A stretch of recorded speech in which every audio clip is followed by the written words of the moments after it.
करोड़ों के कॉम्प्लेक्स परिसर में बढ़ रहा अवैध अतिक्रमण, देख रेख के अभाव में भवन हो गए जर्जर। कोविड सेंटर में मरीजों को नहीं मिल रही पर्याप्त सुविधा, कोविड सेंटर में अव्यवस्थाओं का आलम। और उकवा में युवाओं के लिए प्रोजेक्ट उत्थान के अंतर्गत निःशुल्क कोचिंग का राज्य मंत्री रामकिशोर कावरे ने किया शुभारंभ। नमस्कार, बालाघाट लाइव के इस बुलेटिन में आपका स्वागत है। मैं हूं आपके साथ आकाश और अब देखते हैं खबरें विस्तार से। शासन प्रशासन द्वारा करोड़ों रुपए की लागत से लोगों की सुविधा और रोजगार देने के लिए बड़े बड़े कॉम्प्लेक्स और भवन का निर्माण किया जाता है, लेकिन प्रशासनिक अधिकारियों की लापरवाही और भवनों का सही उपयोग न कर देखरेख के अभाव में जिला मुख्यालय सहित तहसील मुख्यालयों में भी करोड़ों की लागत से निर्माणाधीन कॉम्प्लेक्स जर्जर हो गए हैं। गौरतलब है कि मेहगांव मलाजखंड नगर पालिका के वार्ड क्रमांक 23 न्यू बस स्टैंड में करोड़ों रुपए की लागत से बना शॉपिंग कॉम्प्लेक्स और रेस्टोरेंट खाली पड़ा हुआ है। वर्षों हो गए हैं इस कॉम्प्लेक्स की एक भी दुकान नहीं उठ पाई है। बालाघाट जिले में आए दिन कोरोना के मरीज सामने आ रहे हैं, लेकिन कोविड अस्पताल में मरीजों का पर्याप्त उपचार नहीं किया जा रहा और मरीजों को नियमानुसार दी जाने वाली सामग्री भी प्रदान नहीं की जा रही। कोरोना पॉजिटिव मरीजों को जिला मुख्यालय में बूढ़ी ITI के पीछे बनाए गए कोविड अस्पताल और गोंगले स्थित कोविड सेंटर में भर्ती किया जाता है, लेकिन इन दिनों शासन द्वारा कोरोना पॉजिटिव आने वाले मरीजों की होम क्वारंटीन भी किया जा रहा है। इसके अलावा मरीजों के परिजनों को भी क्वारंटीन सेंटर में नहीं ले जाया जा रहा है।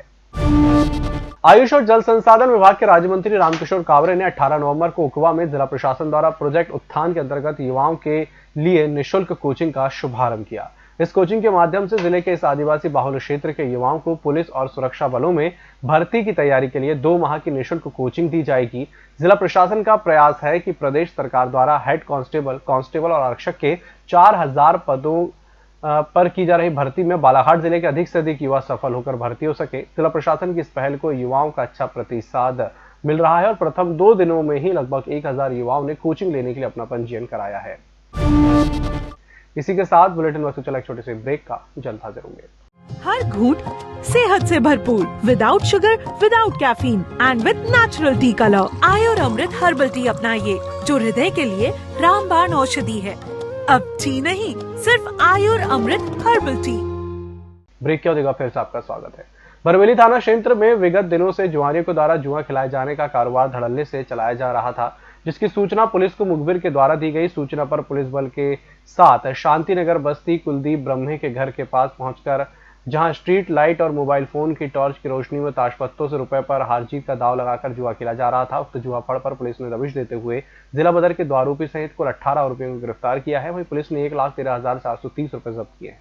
18/11/2020 को सुबह रात के हमें 1 बजे के आसपास करीब ये सूचना मिली थी मुखबिर से कि बरवेली में हीरापुर में जो मॉइल का हॉस्पिटल है उसके पास कहीं जुए का फड़ चल रहा है, जहाँ पे काफी सारे जुआरी हैं जो एकत्रित होकर एक सार्वजनिक स्थान पर इलीगली जुआ खेल रहे हैं।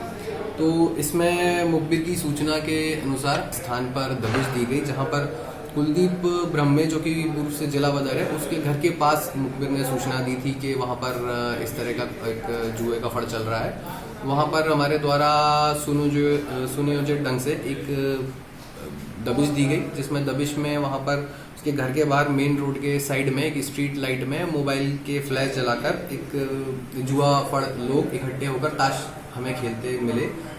तो वहाँ पर दबिश दी गई, जिसमें हम सभी टीम की बहुत अच्छी हमारी एक परफॉर्मेंस रही, जिसमें सभी 19 जुआरियों को हमने पकड़ा।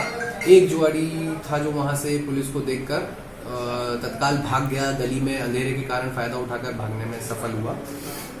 इसमें जो कुल पुलिस की कार्रवाई में जो जब्ती हुई है वो कुल 1,13,450 रुपए का नगद जब्ती किया है। राष्ट्रीय आदिवासी एकता परिषद द्वारा राष्ट्रपति के नाम अपनी मांगों को लेकर कलेक्टर कार्यालय पहुंच ज्ञापन सौंपा गया। संगठन के पदाधिकारियों द्वारा भारत के विभिन्न राज्यों में निवास करने वाले आदिवासियों की संस्कृति और पहचान करने के लिए विकास के नाम पर जल, जंगल और जमीन से बेदखल करने के लिए हो रहे असंवैधानिक कृत्य पर तत्काल रोक लगाने और संवैधानिक व्यवस्था के अनुसार अधिकार सुनिश्चित करने की मांग की गई। इस दौरान संगठन के जिला प्रभारी और संयोजक रामदास ने बताया कि संविधान में प्राचीन आदिवासी समुदाय को अनुसूचित जनजाति के रूप में पहचान प्राप्त है। ये जो राष्ट्रीय आदिवासी एकता परिषद के माध्यम से राष्ट्रीय स्तर पर ये दूसरा चरण है 18 नवंबर 2020 का। जो देश भर में जो आदिवासियों पर अन्य अत्याचार हो रहे हैं उसके विरोध में ये ज्ञापन सौंपा जा रहा है।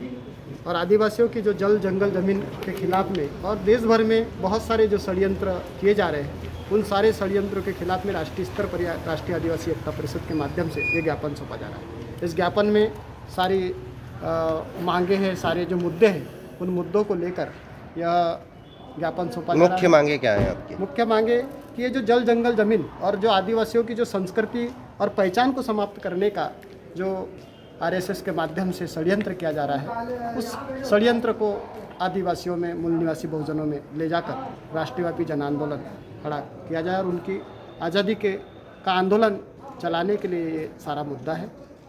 और मुख्य मतलब ये कि सचेत करना कि सरकार को और शासन को कि ये पहचान ख़त्म करने की जो कोशिश की जा रही है उस कोशिश को वापस ले। और शासकीय कार्यों और कर्तव्यों के प्रति घोर लापरवाही बरतने के कारण सहायक आयुक्त आदिवासी विकास सुधांशु वर्मा ने शासकीय कन्या आश्रमशाला गठिया की शिक्षिका शशिकला जमघारे को तत्काल प्रभाव से निलंबित कर दिया है। निलंबन अवधि में उसका मुख्यालय कार्यालय विकासखंड अधिकारी बिरसा निर्धारित किया गया है। इस बुलेटिन फिलहाल इतना ही। नमस्कार।